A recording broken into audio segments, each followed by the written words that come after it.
Module 4 Company Management. Managing Director. A managing director means a director who has entrusted with substantial powers of management which could not otherwise be exercised by him, and these powers may be conferred upon him by the virtue of agreement with the company or a resolution passed by the company in general meeting or by the board of directors or by the virtue of memorandum or articles of association. ഇപ്പോൾ managing director എന്ന് പറയുന്നത് ആ കമ്പനിയിൽ എല്ലാ കാര്യങ്ങളും manage ചെയ്യാനായിട്ട് ഉള്ള ഒരു പവർ ഇൻട്രസ്റ്റ് ചെയ്തിരിക്കുന്ന ഒരു പേഴ്സണെയാണ് മാനേജിംഗ് ഡയറക്ടർ എന്ന് പറയുന്നത്. ഇവരെ അപ്പോയിൻറ്റ് ചെയ്യുമ്പോൾ തന്നെ അവർ കമ്പനിയായിട്ടുള്ള എഗ്രിമെൻറ്റിൽ തന്നെ അല്ലെങ്കിൽ കമ്പനിയുടെ ജനറൽ മീറ്റിങ്ങിൽ ഒരു റെസൊല്യൂഷൻ പാസ് ചെയ്തിട്ടാണ് ഇവർക്ക് ആവശ്യമുള്ള പവേഴ്സും കാര്യങ്ങളൊക്കെ അവർക്ക് ചെയ്യേണ്ട ഡ്യൂട്ടീസും പവേഴ്സും എല്ലാം അവർക്ക് ഇൻട്രസ്റ്റ് ചെയ്ത് കൊടുക്കുന്നത്. ദെൻ അല്ലാന്നുണ്ടെങ്കിൽ ബോർഡ് ഓഫ് ഡയറക്ടേഴ്സിൻ്റെ മീറ്റിങ്ങിൽ, അതല്ലാന്നുണ്ടെങ്കിൽ മെമ്മോറാണ്ടം അല്ലെങ്കിൽ കമ്പനിയുടെ മെമ്മോറാണ്ടത്തിലോ അല്ലെങ്കിൽ ആർട്ടിക്കിൾസ് ഓഫ് അസോസിയേഷനിലോ ഇവരുടെ പവേഴ്സും ഡ്യൂട്ടീസും എന്താണെന്നുള്ളതെല്ലാം പറഞ്ഞിട്ടുണ്ടാവും. Okay, then following are the most important provisions regarding managing director. താഴെ പറയുന്ന കുറച്ച് കാര്യങ്ങൾ മാനേജിംഗ് ഡയറക്ടറെ കുറിച്ച്. Managing director shall exercise his powers subject to superintendence control and direction of the board of directors. Then managing ഡയറക്ടറിന് എന്തിൻ്റെ power ഉണ്ടെന്നാണ് പറയുന്നത്? അവിടുത്തെ superintendence, control, direction of its board of directors. Board of ഡയറക്ടേഴ്സിന് ഓരോ എന്തൊക്കെ ഡ്യൂട്ടീസാണ് ചെയ്യേണ്ടത് അങ്ങനെയുള്ള ഡയറക്ഷൻ കൊടുക്കുക. ദെൻ കൺട്രോൾ ചെയ്യുക, ഫുൾ അസിസ്റ്റൻസ് കൊടുക്കുക എന്നുള്ള രീതിയിലുള്ള ആക്ടിവിറ്റീസ് എല്ലാം ചെയ്യുന്നത് ആരാണ്? ഈ പറയുന്ന മാനേജിംഗ് ഡയറക്ടർ ആയിരിക്കും. Then every public company or a private company which is a subsidiary of public company having a paid up capital of rupees 5 crore or more shall have a managing or whole time director or a manager. അപ്പോൾ എല്ലാ public കമ്പനിക്കും ഒരു managing director വേണം. അതുപോലെ തന്നെ public കമ്പനിയുടെ subsidiary ആയിട്ടുള്ള ഏതെങ്കിലും പ്രൈവറ്റ് കമ്പനീസ് ഉണ്ടെന്നുണ്ടെങ്കിൽ അവരുടെ പെയ്ഡ് അപ്പ് ക്യാപിറ്റൽ 5 കോടിയിൽ കൂടുതലാണ് എന്നുണ്ടെങ്കിലും അങ്ങനെയുള്ള കമ്പനികൾക്ക് മാനേജിംഗ് ഡയറക്ടർ അല്ലെങ്കിൽ ഹോൾ ടൈം ഡയറക്ടർ അല്ലെങ്കിൽ മാനേജറിനെ അപ്പോയിൻറ്റ് ചെയ്യുക എന്നുള്ളത് ഇമ്പോർട്ടൻ്റ് ആണ്. ദെൻ നെക്സ്റ്റ് പറയുന്നത് no appointment shall be made to the office of the managing director unless it is with the prior approval of central government or is in accordance with the condition specified in Schedule 13. അപ്പോൾ schedule 13 പറയുന്നത് അനുസരിച്ചോ അല്ലെങ്കിൽ ഗവൺമെൻറ്റിൻ്റെ അപ്രൂവലോട് കൂടി മാത്രമേ managing ഡയറക്ടറുടെ ഓഫീസിൽ അല്ലെങ്കിൽ managing ഡയറക്ടറുടെ പൊസിഷനിൽ നമ്മൾക്ക് അപ്പോയിൻമെൻറ്റ് ചെയ്യാനായിട്ട് പറ്റുള്ളൂ. ഷെഡ്യൂൾ 13 അത് തന്നെയാണ് പറയുന്നത്. Appointment and remuneration of managerial പേഴ്സണലാണ് ഷെഡ്യൂൾ 13 പറയുന്നത്. ഓക്കെ, അപ്പോൾ നമ്മൾക്ക് അപ്പോയിൻമെൻറ്റ് നടത്തണം എന്നുണ്ടെങ്കിൽ തന്നെ ഗവൺമെൻറ്റിൻ്റെ അപ്രൂവൽ ഉണ്ടായിരിക്കണം, അല്ലെങ്കിൽ ഈ പറയുന്ന ഷെഡ്യൂളിൽ കണ്ടീഷൻസ് അനുസരിച്ചായിരിക്കണം നമ്മൾ അപ്പോയിൻമെൻറ്റ് നടത്തേണ്ടത്.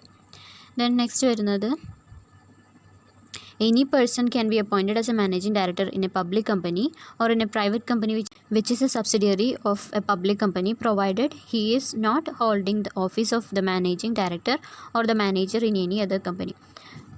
അപ്പോൾ മാനേജിംഗ് ഡയറക്ടർ എന്നുള്ള പൊസിഷനിൽ ഏതൊരു പേഴ്സണും അപ്പോയിൻറ്റ് ചെയ്യാം, ഏതൊരു പേഴ്സണെ വേണമെങ്കിലും അപ്പോയിൻറ്റ് ചെയ്യാം in case of public company.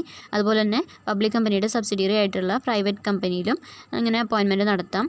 പക്ഷേ മറ്റൊരു കമ്പനിയിലും മാനേജിംഗ് ഡയറക്ടറോ മാനേജറോ അല്ലാത്ത ഒരു പേഴ്സൺ ആണെങ്കിൽ മാത്രമേ അയാളെ അപ്പോയിൻറ്റ് ചെയ്യാനായിട്ട് പറ്റുള്ളൂ. Then he may assume the office of managing director in one more company provided such appointment is approved by the resolution passed at a meeting of board of directors with the consent of all the directors present at the meeting. That is, the maximum number of companies in which a person could hold an office of managing director is limited to 2. അപ്പോൾ in case ഒന്നിൽ കൂടുതൽ, അതായത് ഒരു കമ്പനിയിലും കൂടെ, അതായത് total 2 കമ്പനിയിൽ maximum ഒരാൾക്ക് managing ഡയറക്ടറായിട്ട് തുടരാം. ഓക്കെ, ഇൻ കേസ് അങ്ങനെ ഏതെങ്കിലും ഒരു കമ്പനിയിൽ അയാൾ മാനേജിംഗ് ഡയറക്ടറായിരുന്നു, ഈ ഒരു കമ്പനിയിൽ കൂടെ മാനേജിംഗ് ഡയറക്ടറിൻ്റെ പൊസിഷനിൽ അയാളെ അപ്പോയിൻറ്റ് ചെയ്യണമെന്നുണ്ടെങ്കിൽ ബോർഡ് ഓഫ് ഡയറക്ടേഴ്സിൻ്റെ മീറ്റിങ്ങിൽ ഒരു റെസൊല്യൂഷൻ പാസ്സാക്കിക്കൊണ്ട് നമ്മൾക്ക് അയാളെ മാനേജിംഗ് ഡയറക്ടർ ആക്കാവുന്നതാണ്. ഓക്കെ, ബിക്കോസ് ഇവിടെ പറയുന്നത് എന്താ, maximum number of office hold by managing director എത്രയാണ്? 2 ആണ് ലിമിറ്റ് ചെയ്തിരിക്കുന്നത്. 2 കമ്പനീസിൽ മാനേജിംഗ് ഡയറക്ടറായിട്ട് തുടരാം. ഓക്കെ, അപ്പോൾ അതുകൊണ്ട് ബോർഡിൻ്റെ അപ്രൂവൽ ഉണ്ട് എന്നുണ്ടെങ്കിൽ നമ്മൾക്ക് അയാളെ തന്നെ മാനേജിംഗ് ഡയറക്ടർ ആക്കാം. Then maximum term of appointment of the managing director can be 5 years at a time. അപ്പോൾ ഒരു മാനേജിംഗ് ഡയറക്ടറിന് ഒരു കമ്പനിയിൽ മാനേജിംഗ് ഡയറക്ടറായിട്ട് ഇരിക്കാനുള്ള ടേം പീരീഡ് എന്ന് പറയുന്നത് 5 years ആണ്. However there is nothing to prohibit his reappointment, reemployment or the extension of the term of office. In case അയാൾ reappoint ചെയ്യുന്നത് 5 years കഴിഞ്ഞായാലും അയാളെ കമ്പനി തന്നെ മാനേജിംഗ് ഡയറക്ടറായിട്ട് റീഅപ്പോയിൻമെൻറ്റ് ചെയ്യുന്നത് അല്ലെങ്കിൽ റീഎംപ്ലോയ്മെൻറ്റ് ചെയ്യുന്നതോ അല്ലെങ്കിൽ അയാളുടെ ടേം 5 years നിന്നും എക്സ്റ്റെൻഡ് ചെയ്യുന്നതോ ആ കമ്പനി പ്രൊഹിബിറ്റ് ചെയ്യുന്നില്ല, അല്ലെങ്കിൽ ലോസ് അനുസരിച്ച് കണ്ടീഷൻസ് അനുസരിച്ച് പ്രൊഹിബിറ്റ് ചെയ്യുന്നില്ല, അയാൾക്ക് 5 years കൂടുതൽ കണ്ടിന്യൂ ചെയ്യാവുന്നതാണ്. ഓക്കെ. ദെൻ നെക്സ്റ്റ് വരുന്നതാണ് appointment of managing director, that is whole time director or manager, section 196.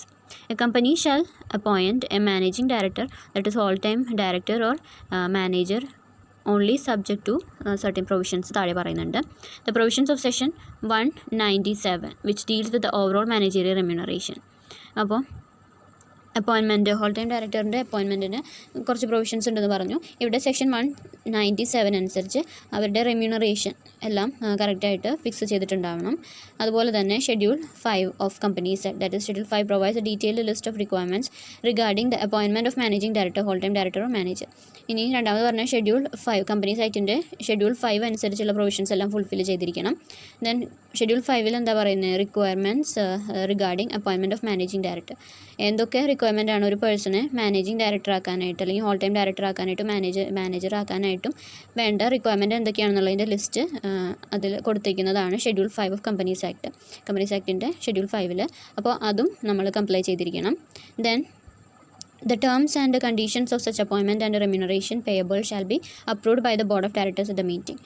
അപ്പോൾ ഈ മാനേജിംഗ് ഡയറക്ടർക്ക് കൊടുക്കാനുള്ള ഈ എമൗണ്ട് റെമ്യൂണറേഷൻ എല്ലാം നമ്മുടെ ബോർഡ് ഓഫ് ഡയറക്ടേഴ്സിൻ്റെ മീറ്റിങ്ങിൽ അപ്രൂവ് ചെയ്തിരിക്കണം. Then if appointment is at variance to the conditions specified in Schedule 5, the approval of board shall be subject to further approval by the resolution at the next general meeting of a company and by the central government. അപ്പോൾ schedule 5 അനുസരിച്ചുള്ള കണ്ടീഷൻസിൽ നിന്നും variations എന്തെങ്കിലും ഉണ്ട് എന്നുണ്ടെങ്കിൽ തന്നെ നമ്മുടെ കമ്പനിയിൽ board of ഡയറക്ടേഴ്സിൻ്റെ മീറ്റിങ്ങിൽ, ജനറൽ മീറ്റിങ്ങിൽ ഈ ഒരു കാര്യം പറഞ്ഞ് റെസൊല്യൂഷൻ പാസ്സാക്കുകയോ അല്ലാന്നുണ്ടെങ്കിൽ അതുപോലെ തന്നെ അതിൻ്റെ കൂടെ തന്നെ സെൻട്രൽ ഗവൺമെൻറ്റിൻ്റെ ഒരു അപ്രൂവൽ കൂടി ഇതിനാവശ്യമാണ്. ഓക്കെ. കേസ് ഷെഡ്യൂൾ 5 അനുസരിച്ച് എന്തെങ്കിലും ചേഞ്ചസ് ഷെഡ്യൂൾ 5 വരുത്തുകയാണെങ്കിൽ അതിനനുസരിച്ച് ബോർഡ് ഓഫ് ഡയറക്ടേഴ്സിൻ്റെയും സെൻട്രൽ ഗവൺമെൻറ്റിൻ്റെയും അപ്രൂവൽ ഉണ്ട് എന്നുണ്ടെങ്കിൽ അപ്പോയിൻമെൻറ്റ് ചെയ്യാവുന്നതാണ്. ഇത്രയും കാര്യങ്ങളാണ് കമ്പനി അപ്പോയിൻമെൻറ്റിന് റിലേറ്റഡ് ആയിട്ട് വരുന്നത്. അതിൽ നെക്സ്റ്റ് പറയുന്നത് following are further rules regarding the appointment of managing director, whole time director or manager. അത് അല്ലാതെ വരുന്ന കുറച്ച് റൂൾസാണ്. No company shall appoint or employ at the same time a managing director and manager. അപ്പോൾ managing ഡയറക്ടറിനെയും മാനേജറിനെയും ഒരേ സമയത്ത് തന്നെ ഒരു കമ്പനിയും അപ്പോയിൻറ്റ് ചെയ്യാൻ പാടില്ല. സെയിം ടൈമിൽ രണ്ടുപേരുടെയും അപ്പോയിൻമെൻറ്റ് നടത്താൻ പാടില്ല. Then second, no company shall appoint or reappoint any person as its managing director, whole time director, manager for the term exceeding 5 years at a time. 5 years കൂടുതൽ company അവിടുത്തെ managing ഡയറക്ടറിനെയോ അല്ലെങ്കിൽ മാനേജറിനെയോ appoint ചെയ്യാനായിട്ട് പാടില്ല. അതുപോലെ തന്നെ അപ്പോയിൻമെൻറ്റിൻ്റെ കേസിലും റീ അപ്പോയിൻമെൻറ്റിൻ്റെ കേസിലും 5 വർഷത്തിൽ കൂടുതൽ അയാളുടെ ടേം ഉണ്ടാവാൻ പാടില്ല, അയാൾ അവിടെ വർക്ക് ചെയ്യാൻ പാടില്ല. Moreover, no reappointment shall be made earlier than 1 year before the expiry of the term.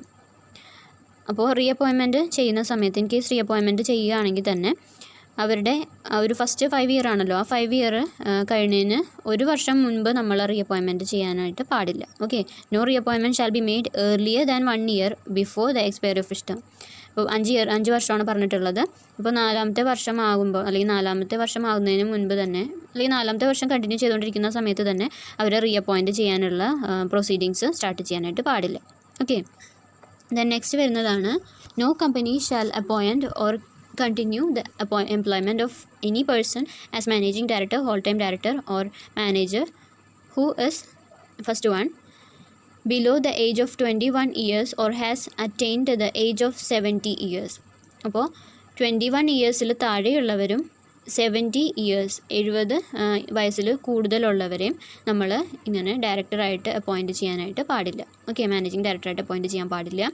Then next വരുന്നത് is an undischarged insolvent has at any time been adjudged as an insolvent. അപ്പോൾ ഒരു person ഇൻസോൾവൻ്റ് ആവുകയാണ് അല്ലെങ്കിൽ പാപ്പരാകാൻ പോകുന്ന ഒരാളെ എപ്പോൾ വേണമെങ്കിലും അയാൾ ഇൻസോൾവൻ്റ് ആവാം അല്ലെങ്കിൽ ഇൻസോൾവൻ്റ് ആയി നിൽക്കുകയാണ്, അങ്ങനെയുള്ള ഒരാളെ ഒരിക്കലും മാനേജിംഗ് ഡയറക്ടറായിട്ട് അപ്പോയിൻറ്റ് ചെയ്യാൻ പറ്റില്ല.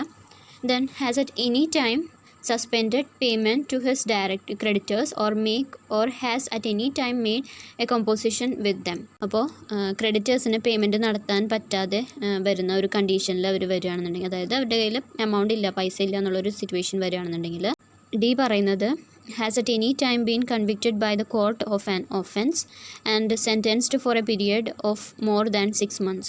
അപ്പോൾ എന്തെങ്കിലും ഒഫൻസ് ചെയ്തിട്ടുണ്ട് എന്നുള്ളത് കോർട്ടിൽ തെളിഞ്ഞിട്ടുണ്ട്, അതുപോലെ തന്നെ 6 months 6 മാസത്തിൽ കൂടുതൽ അയാൾ ഇംപ്രിസൺമെൻറ്റ് അനുഭവിച്ചിട്ടുണ്ട് എന്നുണ്ടെങ്കിൽ അയാൾക്ക് മാനേജിംഗ് ഡയറക്ടർ ആവാനായിട്ട് സാധിക്കില്ല. ദെൻ ഫോർത്ത് റൂള് പറയുന്നത് a return in the prescribed form shall be filed with 60 days of such appointment with the registrar. അപ്പോൾ കമ്പനിയിൽ ഡയറക്ടറിനെ അപ്പോയിൻറ്റ് ചെയ്ത് കഴിഞ്ഞ് വിത്തിൻ 60 ഡേയ്സ് 60 ദിവസത്തിനുള്ളിൽ അപ്പോയിൻമെൻറ്റ് രജിസ്ട്രാറുടെ അടുത്ത് രജിസ്റ്റർ ചെയ്തിട്ടുണ്ടായിരിക്കണം. ഓക്കെ, ദെൻ നെക്സ്റ്റ് വരുന്നതാണ് corporate social responsibility. Corporate social responsibility is essentially a management concept where the companies address the social concerns of a community in which they operate. അപ്പോൾ നമ്മളുടെ organisation exist ചെയ്യുന്ന അല്ലെങ്കിൽ company exist ചെയ്യുന്ന ആ ഒരു കമ്മ്യൂണിറ്റിയിൽ വരുന്ന സോഷ്യൽ ആസ്പെക്ട്സ് അല്ലെങ്കിൽ സോഷ്യൽ ഇഷ്യൂസിനെ കമ്പനി എങ്ങനെയാണ് അതിന് വേണ്ടിയിട്ടുള്ള കാര്യങ്ങളൊക്കെ ചെയ്യുന്നത്, അല്ലെങ്കിൽ ഒരു കമ്മ്യൂണിറ്റിനോടുള്ള റെസ്പോൺസിബിലിറ്റി, കമ്പനിയുടെ റെസ്പോൺസിബിലിറ്റി എങ്ങനെയാണ് എന്നുള്ളതാണ് കോർപ്പറേറ്റ് റെസ്പോൺസിബിലിറ്റിയിൽ പറയുന്നത്. Then the concept of CSR has its origin in the initiatives of corporate entities to engage in philanthropic activities. Now, the scope and objective of CSR has been changed significantly. After coming into force of 2013 Act, CSR is no longer a voluntary social initiative on the part of a company. Instead, it is a statutory obligation under Section 135 of the Act. അപ്പോൾ corporate social responsibility എന്നുള്ളത് പുതിയ corporate entities ആണ് ഇത് start ചെയ്തത്, ഒരു initiative start ചെയ്തത്. Then ഇതിൻ്റെ scope എന്ന് പറയുന്നത് ഇൻക്രീസ് ചെയ്തുകൊണ്ടിരിക്കുകയാണ്, കാരണം സൊസൈറ്റിയും കമ്പനിയും തമ്മിലുള്ള റിലേഷൻഷിപ്പ് മെയിൻറ്റെയിൻ ചെയ്യുക എന്നുള്ളത് ഇമ്പോർട്ടൻ്റ് ആണ്. സോ കോർപ്പറേറ്റ് സോഷ്യൽ റെസ്പോൺസിബിലിറ്റിയിലൂടെയാണ് കമ്പനീസും സൊസൈറ്റിയും തമ്മിലുള്ള റിലേഷൻഷിപ്പ് ബിൽഡ് ചെയ്യുന്നത്. Then companies act 2013 under section 135 അനുസരിച്ച് കോർപ്പറേറ്റ് സോഷ്യൽ റെസ്പോൺസിബിലിറ്റി എന്ന് പറയുന്നത് ഒരു സ്റ്റാറ്റ്യൂട്ടറി ഒബ്ലിഗേഷൻ, കമ്പനികളുടെ ഒരു സ്റ്റാറ്റ്യൂട്ടറി ഒബ്ലിഗേഷനായിട്ട് സ്പെസിഫൈ ചെയ്ത് പറയുന്നുണ്ട്. ഓക്കെ, ദെൻ നെക്സ്റ്റ് ആണ് applicability of CSR provisions. The Act provides that any company which meets any of the following 3 conditions would comply with CSR norms. താഴെ പറയുന്ന കണ്ടീഷൻസ് മീറ്റ് ചെയ്തിട്ടുള്ള companies CSR norms കൂടെ meet ചെയ്യണം, follow ചെയ്യണം. ഏതൊക്കെയാണ്? Having A net worth of ₹500 crore or more. കമ്പനിയുടെ net worth അല്ലെങ്കിൽ value 500 കോടിയിൽ കൂടുതലുണ്ട് എന്നുണ്ടെങ്കിൽ. The next, turn over of ₹1000 crore or more. കമ്പനിക്ക് ടേൺ ഓവർ, ഇയർലി ടേൺ ഓവറായിട്ട് പ്രോഫിറ്റ് 1000 crore അവരുണ്ടാക്കുന്നുണ്ട് എന്നുണ്ടെങ്കിൽ. Then net profit of ₹5 crore or more. കമ്പനിയുടെ net profit എന്ന് പറയുന്നത് 5 കോടിയിൽ കൂടുതലാണ് എന്നുണ്ടെങ്കിലും ഈ 3 കണ്ടീഷൻസ് അല്ലെങ്കിൽ ഈ 3 കാറ്റഗറിയിൽ വരുന്ന കമ്പനീസ് CSR നോംസ് എന്തായാലും ഫോളോ ചെയ്തിരിക്കണം. Then next, obligations under the act. ഈ ആക്ടിന് താഴെ വരുന്ന കുറച്ച് ഒബ്ലിഗേഷൻസ്, എന്തൊക്കെ ഒബ്ലിഗേഷൻസ് ആണുള്ളതെന്നാണ്. First one, if a company meets any of the 3 conditions regarding applicability, it has to ensure that it spends at least 2% of last 3 years average net profit on CSR activities. അപ്പോൾ മുകളിൽ പറഞ്ഞ 3 conditions meet ചെയ്തിട്ടുള്ള കമ്പനികൾ അവരുടെ net പ്രോഫിറ്റിൻ്റെ, അവരുടെ yearly 3 വർഷത്തെ average net പ്രോഫിറ്റിൻ്റെ 2% എങ്കിലും corporate social responsibility meet ചെയ്യാനായിട്ട് യൂസ് ചെയ്യേണ്ടതാണ്. ഓക്കെ, അതായത് കമ്മ്യൂണിറ്റിയുടെ ബെനിഫിറ്റിന് വേണ്ടിയിട്ടുള്ള ആക്ടിവിറ്റീസിൽ ഈ ഇത്രയും 2% എങ്കിലും അവർ എംപ്ലോയ് ചെയ്തിരിക്കണം. Then next, such companies shall constitute A corporate social responsibility committee of the board. The committee shall consist of 3 or more directors, out of which at least 1 director shall be an independent director. അപ്പോൾ corporate social responsibility committee ഇവർ form ചെയ്തിരിക്കണം. അതിൽ at least 3 directors എങ്കിലും ഉണ്ടായിരിക്കണം. അതിലൊരു director independent director ആയിരിക്കണം. Okay, following other responsibilities of committee. ആ കമ്മിറ്റിയുടെ റെസ്പോൺസിബിലിറ്റീസ് ആണ് താഴെ പറയുന്നത്. First one, formulate and recommend to the board the corporate social responsibility policy which shall indicate the activities to be undertaken by the company. അപ്പോൾ ഒരു corporate social responsibility attain ചെയ്യാവുന്ന രീതിയിൽ ഒരു കമ്പനി ചെയ്യേണ്ട ആക്ടിവിറ്റീസ് എന്തൊക്കെയാണെന്നുള്ളതും അതിൻ്റെ പ്ലാൻസും കാര്യങ്ങളൊക്കെ ഫോർമുലേറ്റ് ചെയ്യുക. അതുപോലെ തന്നെ ഏതൊക്കെ കാര്യങ്ങളാണ് ചെയ്യേണ്ടത് എന്നുള്ളത് റെക്കമെൻഡ് ചെയ്യുക. ഇത് രണ്ടുമാണ് ഫസ്റ്റ് റെസ്പോൺസിബിലിറ്റി ആയിട്ട് പറയുന്നത്. Then next recommend and the amount of expenditure to be incurred on the activities referred to the policy. അപ്പോൾ കോർപ്പറേറ്റ് സോഷ്യൽ റെസ്പോൺസിബിലിറ്റി മീറ്റ് ചെയ്യാനുള്ള ആക്ടിവിറ്റീസിൽ എത്ര എമൗണ്ട് അല്ലെങ്കിൽ എത്ര എക്സ്പെൻഡിച്ചർ നമ്മൾ മുടക്കണം എന്നുള്ളത് കാൽക്കുലേറ്റ് ചെയ്ത് എസ്റ്റിമേറ്റ് ചെയ്യുക. Then monitor the corporate social responsibility policy of the company from time to time. ഒരു കമ്പനിയുടെ CSR പോളിസി മോണിറ്റർ ചെയ്യുക ഫ്രം ടൈം ടു ടൈം. അത് ടൈം പീരീഡിൽ ഓരോ ടൈം പീരീഡിലും അത് ആക്ടിവിറ്റി നല്ല രീതിയിലാണ് പോകുന്നത് എന്നുള്ളത് മോണിറ്റർ ചെയ്യുക. ഈ 3 കാര്യങ്ങളാണ് ഈ കമ്മിറ്റി CSR കമ്മിറ്റിയുടെ റെസ്പോൺസിബിലിറ്റീസ്. ദെൻ നെക്സ്റ്റ് വരുന്നത് The board of every company shall approve the corporate social responsibility policy for the company and disclose contents of such policy. അപ്പോൾ എല്ലാ കമ്പനിയുടെയും ബോർഡ് ഈ CSR പോളിസി അപ്രൂവ് ചെയ്തിരിക്കണം. അതുപോലെ തന്നെ അതിൽ ചെയ്യേണ്ട കാര്യങ്ങൾ, അതിൽ ഇൻക്ലൂഡ് ചെയ്യേണ്ട കാര്യങ്ങളൊക്കെ ഡിസ്ക്ലോസ് ചെയ്തിരിക്കണം. Okay. Then next, it shall also ensure that the activities are included in corporate social responsibility policy of the company are undertaken by the company. അപ്പോൾ നമ്മൾ ഈ CSR പോളിസിയിൽ ഇൻക്ലൂഡ് ചെയ്തിട്ടുള്ള ആക്ടിവിറ്റീസ് എല്ലാം കമ്പനി ചെയ്യുന്നുണ്ടോ എന്നുള്ളത് എൻഷുർ ചെയ്യണം. Then the act also gives a list of activities which may be included by the company in their corporate social responsibility policy in Schedule 7. അപ്പോൾ schedule 7-ൽ ഈ പറയുന്ന എന്തൊക്കെ ആക്ടിവിറ്റീസാണ് CSR റിലേറ്റഡ് ആയിട്ട് വരുന്ന CSR പോളിസീസിൽ ഇൻക്ലൂഡ് ചെയ്യേണ്ടത് എന്നുള്ളതിൻ്റെ ലിസ്റ്റാണ് പറയുന്നത്. The activities listed in schedule includes areas like എന്തൊക്കെ കാര്യങ്ങളാണ് activities. Then eradicating extreme hunger and poverty. കമ്മ്യൂണിറ്റിയിലെ ഹങ്കർ, അതായത് വിശപ്പ്, അതുപോലെ തന്നെ ദാരിദ്ര്യം, ഇത് രണ്ടും ഇല്ലാതാക്കാനായിട്ട് വളരെ അധികമായിട്ടുള്ള ഈ പറയുന്ന എക്സ്ട്രീമായിട്ട് വരുന്ന ഹങ്കറും പോവർട്ടിയൊക്കെ ഇല്ലാതാക്കാനായിട്ട് ശ്രമിക്കുക. Then second, promotion of education provide ചെയ്യുക. Then promoting gender equality and empowering women. Gender equality create ചെയ്യുക. ദെൻ വുമൺ എംപവർമെൻറ്റിനുള്ള കാര്യങ്ങളും അതിൽ ഇൻക്ലൂഡ് ചെയ്യണം. Then reducing child mortality and improving maternal health. That is child mortality കുറയ്ക്കുക. Then അതുപോലെ തന്നെ women health, maternal health, delivery ടൈമിലുള്ള അവരുടെ വുമൻ്റെ ഹെൽത്ത് എൻഷുർ ചെയ്യുക. ലാസ്റ്റ് പറയുന്നത് combating HIV, AIDS, malaria and other diseases. ഇതിനൊക്കെ ഫൈറ്റ് ചെയ്യാനായിട്ടുള്ള അല്ലെങ്കിൽ അതിനുള്ള പ്രിക്കോഷൻസ് ഒക്കെ എടുക്കാനായിട്ട് കമ്മ്യൂണിറ്റിയിൽ ഹെൽത്ത് ക്രിയേറ്റ് ചെയ്യും. ഓക്കെ. ഇങ്ങനെയുള്ള കാര്യങ്ങളാണ് CSR പോളിസിയിൽ ഇൻക്ലൂഡ് ചെയ്യേണ്ട ആക്ടിവിറ്റീസ്. അപ്പോൾ ഇത്രയും കാര്യങ്ങളാണ് ഈ ഒരു മോഡ്യൂളിൽ ഇൻക്ലൂഡ് ചെയ്തിട്ടുള്ളത്. Thank you.